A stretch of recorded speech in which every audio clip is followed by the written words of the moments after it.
अस्सलाम वालेकुम नाज़रीन, मैं शुएब अली उमरानी ऐं तव्हां ॾिसी रहिया आहियो BR टाइम न्यूज़। सभ खां पहिरियों शामिल कंदासीं हीअ रिपोर्ट। हुकूमत ॿुधाए त किरोना जे बाबति हिन महिल ताईं छा कयो आहे, वबा सां विढ़ण लाइ कहिड़ी हिकमत अमली जोड़ी, मेडिकल रिस्पांस जे लाइ कहिड़ा क़दम खयां, वबा जे लाइ कहिड़ी मुआइशी पॉलिसी ठाही वई।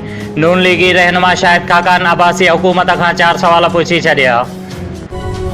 वफ़ाक़ी वज़ीर शफ़क़त महमूद चयो त क़ौमी असेंबलीअ जे गुज़िरियल इजलास में अपोज़िशन किरोना जे बदिरां हुकूमत खे हदफ़ ठाहियो। तनक़ीद करण वारनि दिहाड़ीअ ते कमु करण वारनि जी परवाह न कई, ग़रीबनि जो ख़्यालु करणु कहिड़ो कंफ्यूज़न आहे।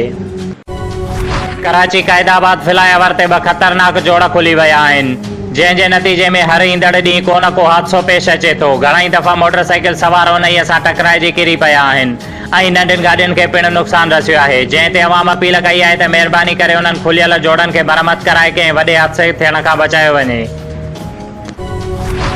बिरिया रोड, नौशहर फेरोज़, कंडियारो, दरिया खान मरी, पड़ीदन ऐं उन जे आसपास जे इलाइक़नि में माकड़ जो हमिलो, फसलनि जी तबाही ऐं अवाम परेशान। कराची थाणे पाक कॉलोनीअ में पीपुल्स पार्टीअ जे कारकुन अकबर खान जी अंधाधुंध फायरिंग सां पूरो मुहल्लो जागी पियो। ॿिए तरफ़ PSP जे कारकुन आमिर ज़ैब जे चाकूअ जे हमले सां उस्मान नाले शख़्स सख़्त ज़ख़्मी, जंहिंखे इमरजेंसी वार्ड में मुंतक़िल कयो वियो। District Naushahro Feroze police, Halani police जवाबदार लियाकत इलियास लियाकू ख़ासकेली जे मथां लाखा रोड, मेहरापुर, हालानी, पीरवसण ऐं ॿियनि थाणनि ते केस दाख़िल आहिनि। उन्हीअ खे गिरफ़्तार करे वरितो ऐं जॾहिं त खानवाण पुलिस जवाबदार अली अकबर बिरोईअ जी निशानदहीअ ते हिकु गैरकानूनी बंदूक ऐं राउंड हथ करे गिरफ़्तार करे वरितो। शुएब अली उमराणीअ खे ॾींदा इजाज़त। वधीक ख़बरुनि ऐं अपडेट्स लाइ ॾिसंदा रहो BR टाइम न्यूज़।